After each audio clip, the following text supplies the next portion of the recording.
Objectively, Vince McMahon is the most successful wrestling promoter in history, but as a booker, his more annoying tendencies have been stoking the ire of wrestling fans for decades, one of which being his reluctance to pull the trigger when a white-hot act is right in front of him. And that's what we're going to talk about today.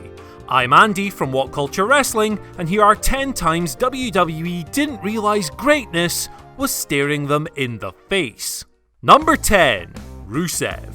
We may never know why exactly WWE failed to pull the trigger on Rusev so many times, but it happened on more than one occasion when he was in the company, leading ultimately to him jumping ship to AEW, his frustration finally getting the better of him. Rusev Day would be the most egregious example of this. Rusev and Aiden English were one of the hottest acts in the entire company, shaking the very foundations of whatever building they stood in, with their almighty crowd reactions and tremendous merch shifting abilities. But WWE never came close to pulling the trigger until it was too late. Remember one night in Milwaukee?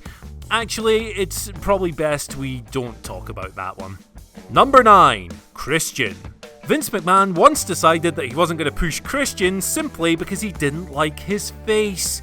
It was ratty, apparently, and while Christian was a world champion in WWE, it's fair to say that he never once looked like he was going to have the run his talent, skill and popularity warranted. Even after coming back following a highly successful run in TNA, Christian was never booked like an absolute top guy, with his 2 runs with the top belt lasting a cumulative total of 33 televised days. He spent much of his career in his old partner Edge's shadow, and in fact, it took Edge's retirement for him to be elevated towards the world title in the first place, which, that kind of says it all, doesn't it? Number 8. Sonja Deville. Sonja Deville is off WWE TV at the moment, enjoying a necessary spell away from the camera after suffering a terrifying home invasion prior to SummerSlam 2020.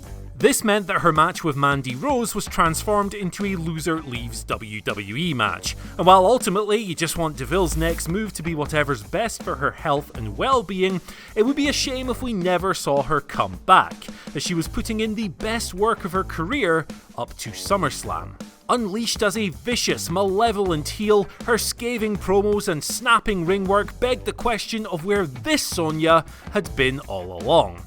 Right under our noses is the answer, just waiting to be unleashed. Number 7. Dustin Rhodes. There's no such thing as an Andy H. Murray What Culture drinking game, but if there was, calling Dustin Rhodes the most underrated wrestler of all time would definitely be on there. I say that a lot because, well, that's what he is. The original Goldust run aside, and maybe during his final spell working alongside Cody and Dusty before things got really weird, WWE was never able to make the most of one of the smartest, most sympathetic and ageless performers they've ever had on their books. Even today, at 51 years old, Dustin is still killing it. And when you look back at the story-driven classic he and Cody had at Double or Nothing 2019, it makes you wonder how the hell WWE whiffed so hard on this specific guy. Number 6. Sasha Banks and Bayley. Now this one might come across as a bit of a head scratcher considering how excellent Sasha Banks and Bayley have been positioned all year long, whether together or apart. But if you consider the myriad stop-start pushes, go-nowhere storylines and diminished spotlights that they experienced prior to that, well, they definitely belong here. Women's evolution or not, WWE for the longest time were still only dedicating sizable screen time to about half of its women's roster. Big spots were usually reserved for the likes of Charlotte Flair, Becky Lynch and Ronda Rousey, leaving Bayley and Sasha to work through dopey therapy skits and pointless losses. And yes, I'm looking at you, WrestleMania 35.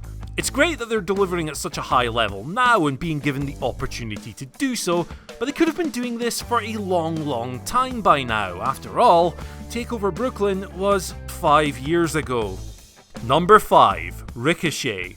A popular pick on any list like this, Ricochet rose to prominence because he shouldn't be real.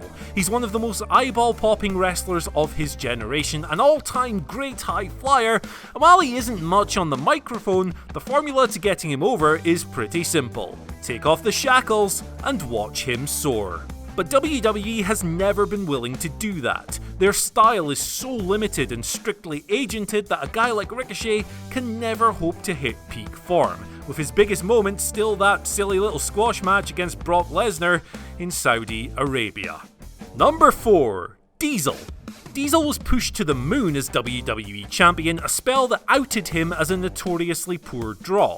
But where it all goes wrong for him is, in fact, that exact title reign, exemplified by that notorious grinning cover of WWF magazine. Instead of capitalising on Kevin Nash's tweener persona and natural charisma, Vince McMahon tried to fit this extra large square peg into the round hole reserved for smiling babyface champions. This would go some way to explaining the shoddy drawing record, and it wasn't until he leapt back to WCW that Nash recaptured his cool and changed the business as an outsider. Number 3. Brodie Lee. Capable of devastating violence and terrifying bursts of anger, Brodie Lee has transformed an awkward AEW start into becoming one of the most compelling guys in the entire company. He's a charismatic cult leader with a killer smile who can keep his composure and use his intelligence to pull people's strings, making him entirely convincing as both a master manipulator and a scary monster. And yet WWE chose to never make the most of this. Why? Because he couldn't do a good enough southern accent for Vince McMahon. A reminder that Brodie Lee is from New York State. Number 2. The Road Warriors. WWE could never recreate Hawk and Animal's winning formula after bringing them in and rebranding them the Legion of Doom. Vince apparently decided there was something missing, that being a ventriloquist's dummy named Rocco, and I mean, just look at the bloody thing. Rocco was about as popular as the Gobbledygooker, and the Road Warriors' brutish power and paint style that made them one of wrestling's most money-drawing acts couldn't come to life in Vince land. Their first run ended in 1992, and while they came back, they go down as one of the great what-if cases in WWE history. Number 1. Cody Rhodes.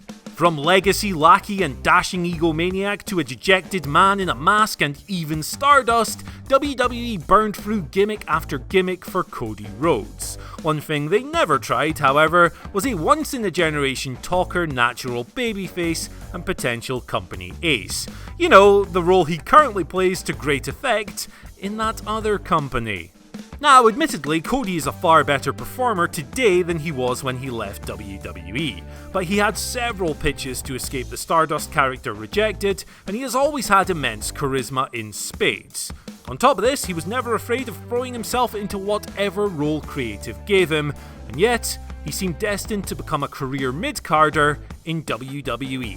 And really, what he has accomplished since leaving that company speaks for itself. So that's our list, but what do you guys think? Let us know down in the comments section below, ring the bell for notifications, and don't forget to like, share and subscribe while you're at it. After that, you can find us on Twitter at WhatCultureWWE and myself at Andy H. Murray, where you can tell me how wrong I am. Goodbye!